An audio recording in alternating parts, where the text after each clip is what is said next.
So now we're almost come to the close, so we have one final superstar going to present with somebody who has a very inspiring life story, to say the least. So he started making money from blackjack and is now the head of one of the most successful venture firms in the Boston scene, with doing over 50 investments, I believe, in the Boston tech ecosystem. So please welcome. And he said that you'll take away the entire presentation questions. So yeah, hey guys, I figured it would be more fun to just have a conversation. So just talk, ask questions, I can walk up to you, and we can talk about whatever you want. But some of the interesting stuff I've done, I'm basically an angel investor. So the investments you mentioned, that's actually my own portfolio. Before I joined Techstars for the last few years, I've become just a full-time, overtime angel investing, helping companies, doing like everything I can to help them. Small amounts of money in each one, and ultimately I actually had about 75 active ones at the time that I stopped and took over Techstars. And then angel investing is something I've done occasionally for like the last 15 years, until I discovered like about 3 years ago, I realized that's all I wanted to do. But before that, in parallel, I was a pretty, I'd say, mediocre serial entrepreneur. And the blackjack team, in fact, was basically my first company. But then I've had a few others. Companies, I've started companies that I've kind of had the idea and inspired other people to start, board seats. But I found myself much happier as an angel. Some of the stuff I've done early on, especially blackjack, that was something where I was, I was motivated to be part of a team. So the positive thing, it was like us against them, a small group of people taking on this really hard task. That was cool.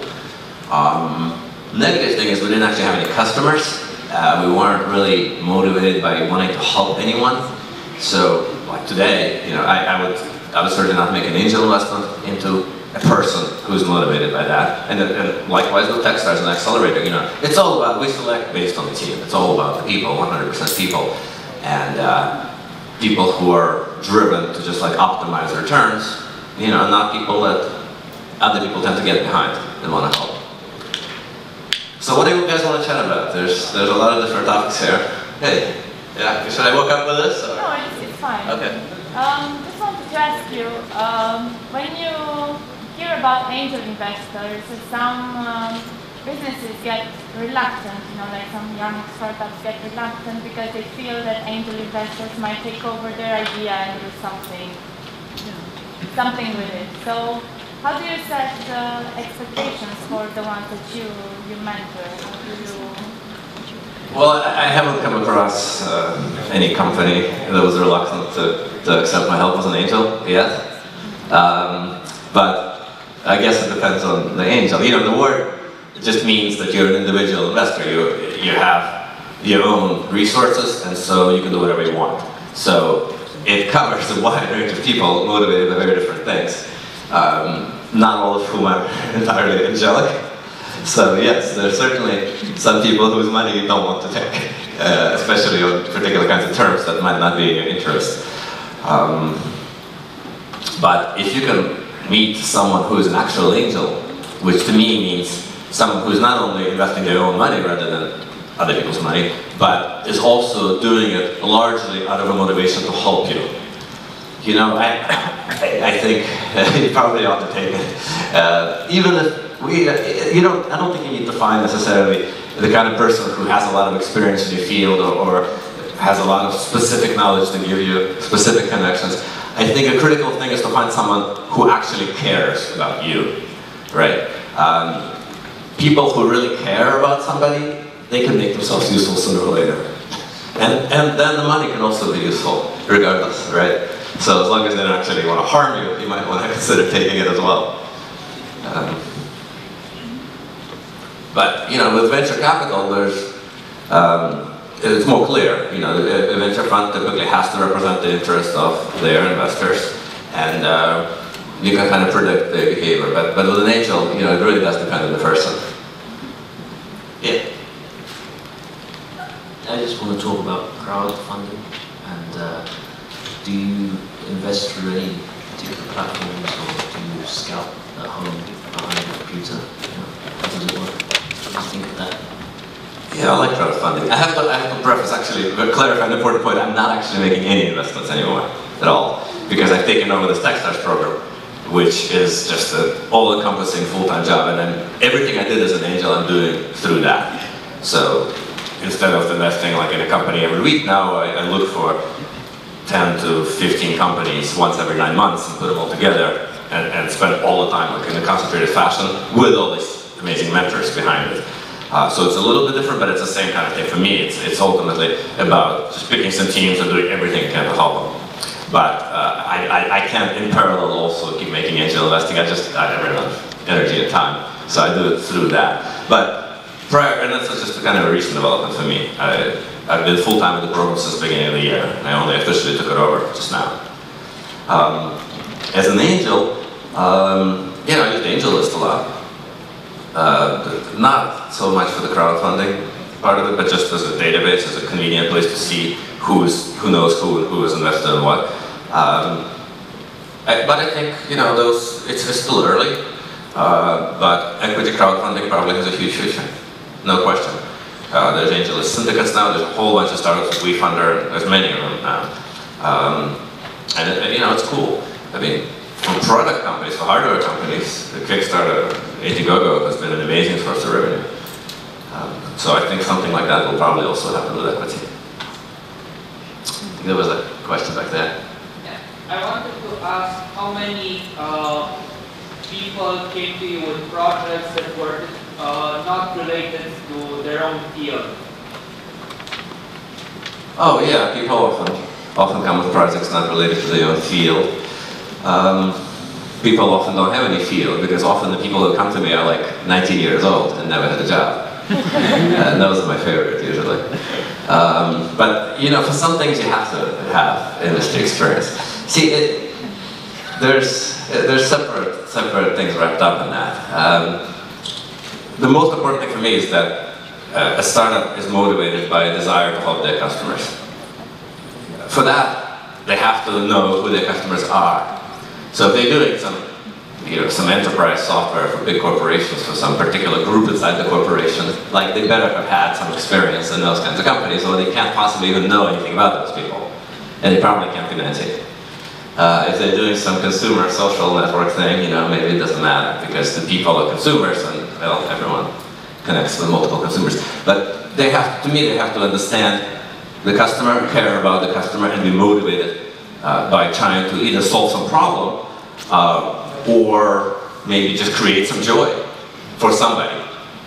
For customers who, in some level, they think of as their people, you know, people who they're not indifferent to.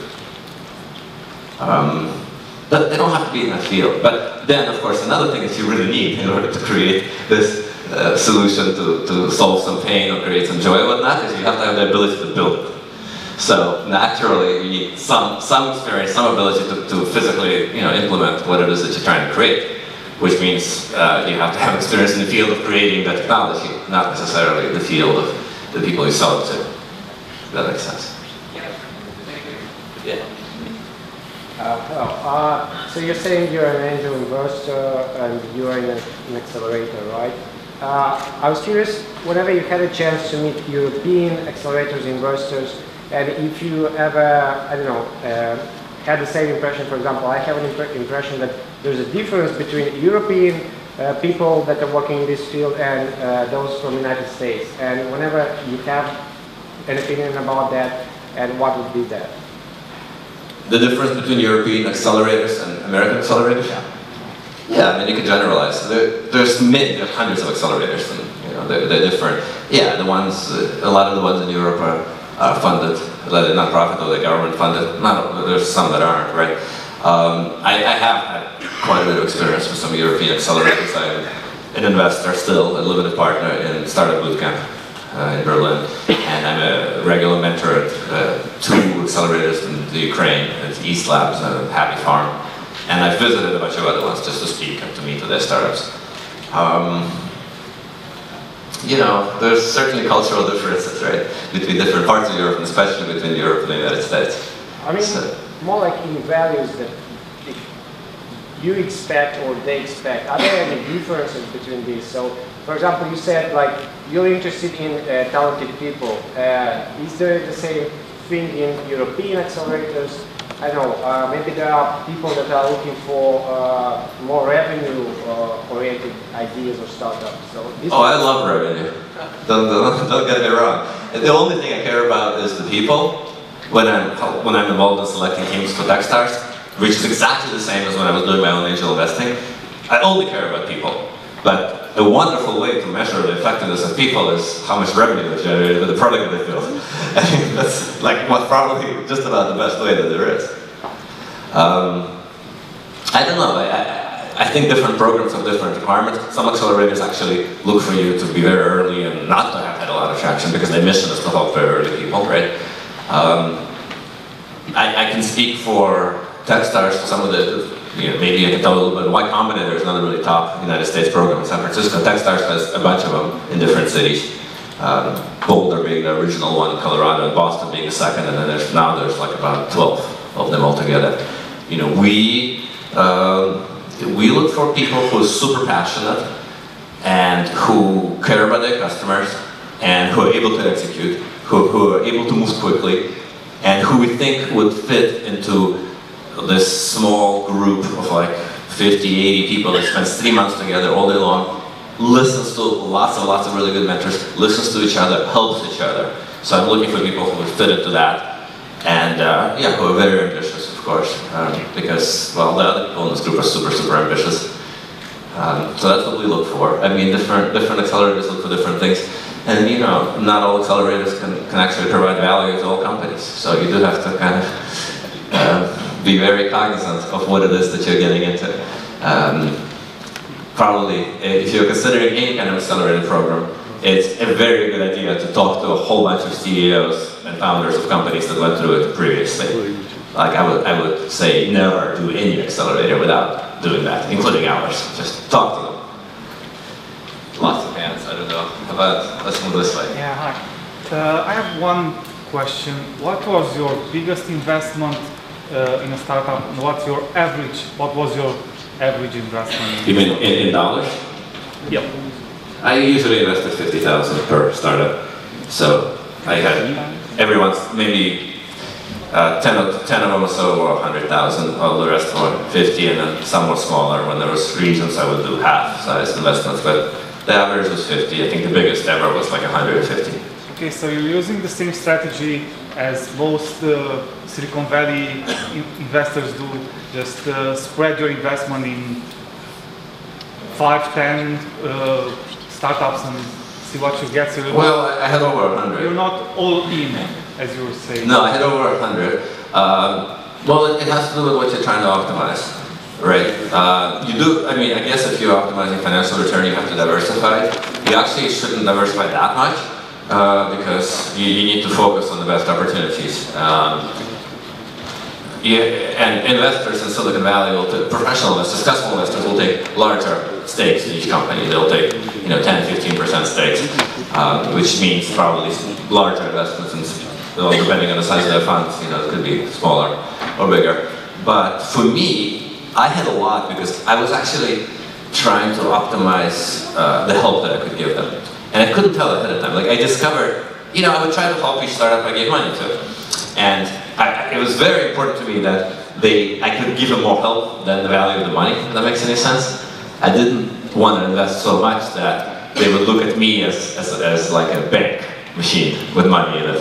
Like that would not feel good. And I was doing it in order to feel good. I had already made enough money. At the time I started making a lot of angel investments, I was sufficiently satisfied with my personal life. And I actually have been reducing my expenses. I used to have a helicopter that I like to fly myself. It was like interesting and fun, and I just stopped. I stopped all this stuff, and I've been working. And so the goal, it's nice to make more money. And I guess I automatically kind of found myself trying to optimize my investments so that it would make a return. But I would actively work. Since about 4 years ago, I'd say 4 or 5 years ago, I've been very, very actively working on myself to force myself not to do it. To force myself to restrain my natural proclivity to optimize my own return, if that makes any sense. And instead, I've been forcing myself to only care about how much I can help them. And sometimes, yeah, I invest a little bit of money because I needed some money and because I needed to send a signal to other people that they're a good investment. That's like the main reason I invest money. And I get like a very small equity stake, like 1% usually, or something like 1% for the money, you know, depending on what the valuation was and stuff. But the purpose was to help them. The purpose was to make an impact, change the course of their lives. As people, not, I care about the company, you know, it was just, I found people I liked, that I cared about, and I wanted to help. And I found myself usually being able to help a little, you know, like making an introduction, having some interesting idea that I heard, usually, occasionally from my own experience running companies, but almost always from another startup I'm helping. I would transfer this idea to this one, and, you know, make a small impact. But every once in a while, like rarely, I would find myself spending, you know, an hour, 2 hours with somebody, 3 hours, just a short amount of time. And it changes their lives. Like they go from going to a failure to going to a success. Either as a company or as individuals on some level.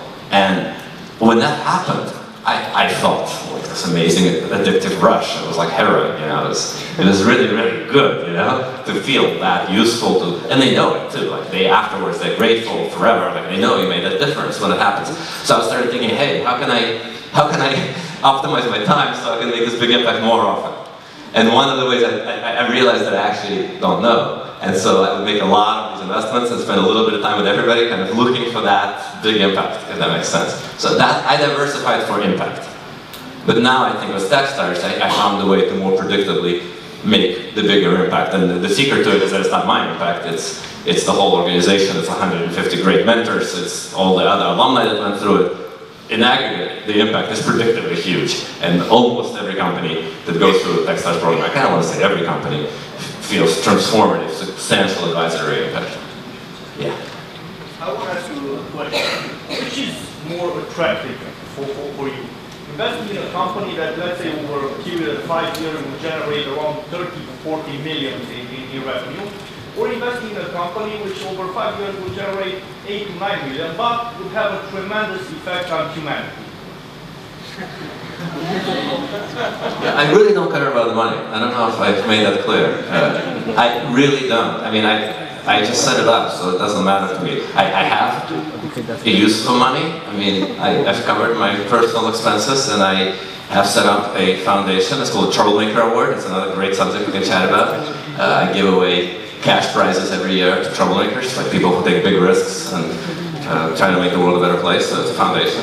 And if I happen to make billions of dollars as an investor, or because I have equity in the Techstars companies now as a manager of it, well, those gifts to the foundation will just get bigger. But when I die, I don't care if they're small gifts or big gifts. It makes no difference to me at all.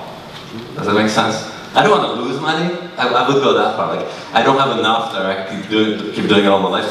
But I'm not. I'm doing well. The investments are doing well. So, I don't try to invest in people who want to make the world a better place the way that the way that I see it. In other words, I used to do that. I have a few investments from before where I was trying to be philanthropic and help invest in this company to make the world a better place. And that's not actually what I did as an angel. What I did as an angel is that I've defined my customer as the startups. And I want to help them. And they have some way of serving some other customer or making the world a better place. And my success is just making the biggest impact to actually enable them somehow to succeed and to make a big difference for their people, for something that they believe in, to fulfill themselves as entrepreneurs. That's my success. And I think that's the success of Techstars as well. And, we have limited partners, we have funds, we have funds in each city that mostly focused on like the key mentors in that city tend to invest. And then there's a larger fund that invests in later rounds. So certainly we want those investors to do well, but those investors are doing well. They're like doing phenomenally well, and there's a long waiting list. Like, we don't need any more investment. It's a pretty lean organization. It doesn't require a lot of fundraising. It's not a VC fund really. It's structured like a VC fund, but we don't have a lot of overhead. It's most of the resources are the mentors, and all the mentors provide it for free because they love spending time with our companies, because the environment we created is one where people listen and people are smart and people are motivated, and it's really fun to help them. Anyway. Did you invest in any Eastern European teams? Yeah, I've invested in some Eastern Europe teams. As an angel, I've invested in a number of teams in the Ukraine. One team out of Croatia that later went to my combinator. It's an awesome team called Belabit. Some others here and there. I mean, the Accelerator, that's a team, right? The team that created that accelerator. It's a small accelerator. You know, now as Techstars, we are recruiting globally, like all over the world, the best teams we can find, and you know, there's thousands of applications. It's kind of massive. But they do have to come. They have to come, and our program is in Boston, so they have to be in Boston for the duration, and usually they end up staying. Which team do you prefer? A team that has some failure, or a team that is trying to do something for the first time? A team that has had previous failures, or a team that has no experience?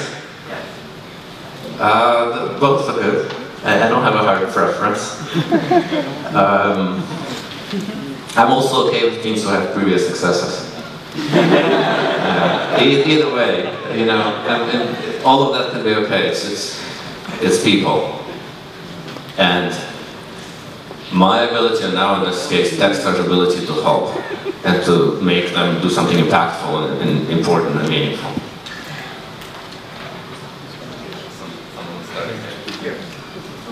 Yeah, if someone can help me fix it, people don't really Just a question, since we had Diana from here, what are the things in hardware? So like, what is it, return on investment for hardware, especially because like 50K don't get you that far if you go into macro business, at least like Right, well when I invested 50K, typically the companies would raise like $500,000 to $1 million in the first round, sometimes less. And they will often go on to raise much, much more. So yeah, I mean, 50K, that's the whole point. I'm not trying to be their sugar daddy. I mean, just helping them raise a round. I love hardware, and at Techstars we love hardware. You know, we have, like last class, we had 4 teams out of 12 with hardware devices. Mostly connected devices, like smaller things, but in one case, it was actually a company making huge vending machines. So yeah, you know, it's gotten easier, right? There's open source in hardware. There's a lot of stuff with 3D printing that makes hardware more doable. There's special challenges, of course, but then crowdfunding is another thing that tends to be easier with hardware. So you can sometimes get some cash upfront from there. Do you target markets? Do you accept teams that target different markets than the ones the Techstars is located in? For example, do you accept people from Romania to come in Boston if they target the Romanian market or the European market? Probably not the Romanian market, because not, you know, just because like as an angel I would absolutely, but the Techstars probably not, because I just think there may be somebody else who would help more during those 3 months.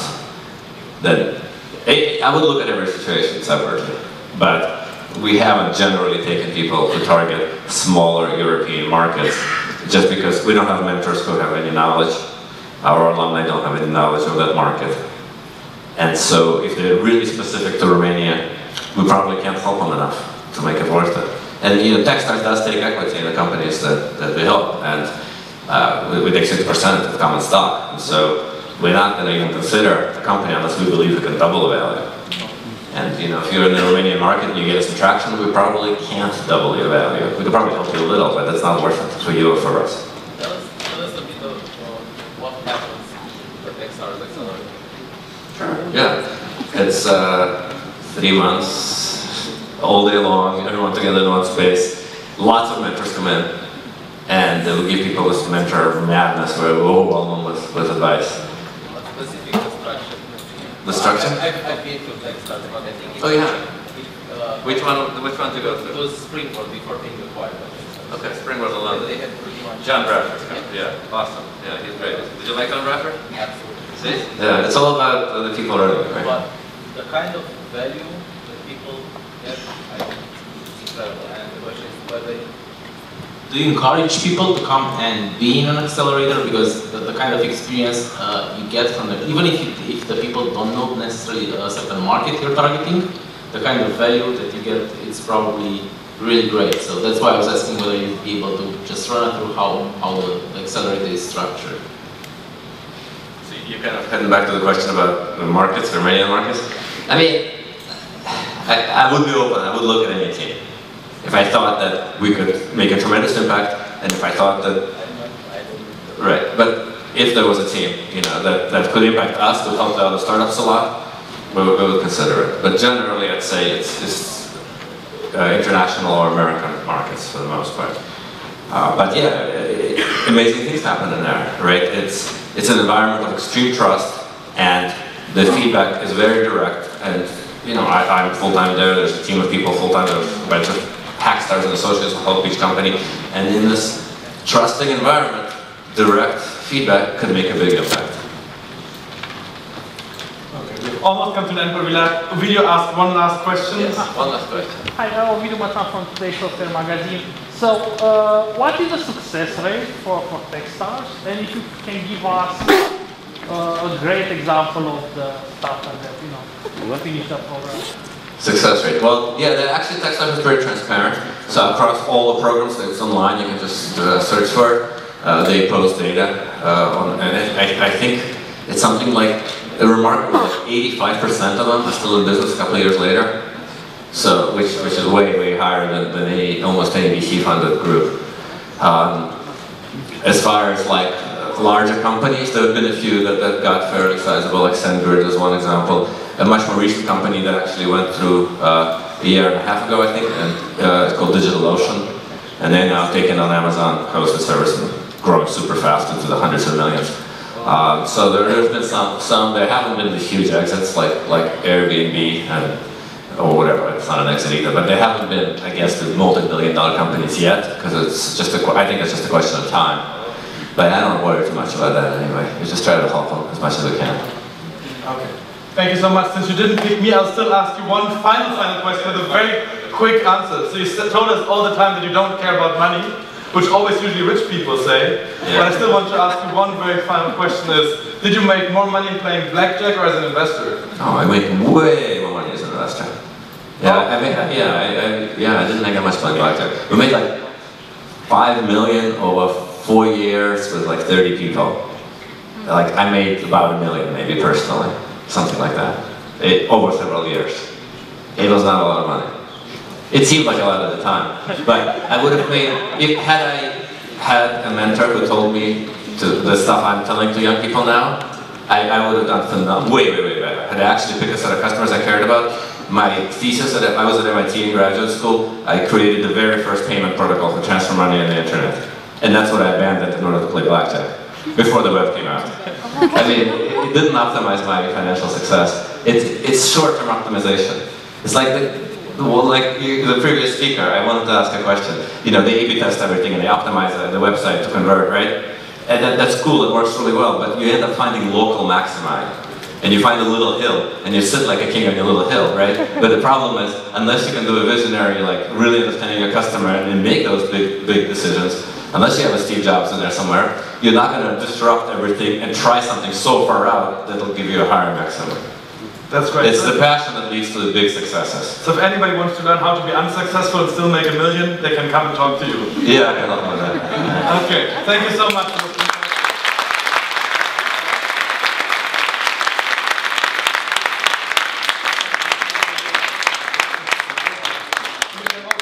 You'll probably come to the party tonight, right? I'm totally can, yeah. That's fantastic. Okay, then we can ask the question because there was a lot of open questions still. Absolutely. So we've come to a close of the first edition of Techsylvania. So let me call again the organizers, Vlad and Juana on stage.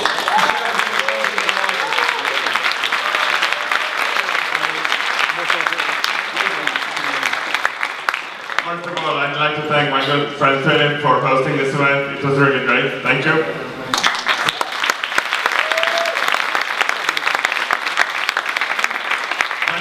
Second of all, I'd like to thank all our partners, all our speakers, and all our attendees for making this event possible.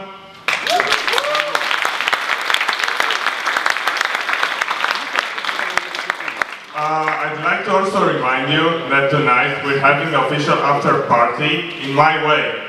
if you're coming with your badge, you're getting a free drink at you just need to present it at the entrance. So I hope you'll be there, most of the speakers will be there, and it's a good chance to network with them.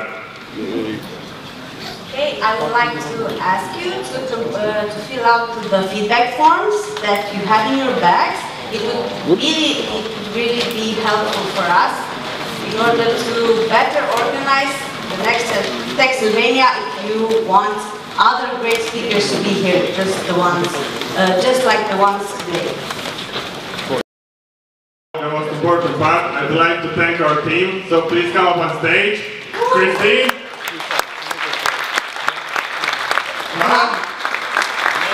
Florin, and Bianca, please come up on stage, all of you. And also all the volunteers, thank you very much for supporting us. Come up on stage, all of you.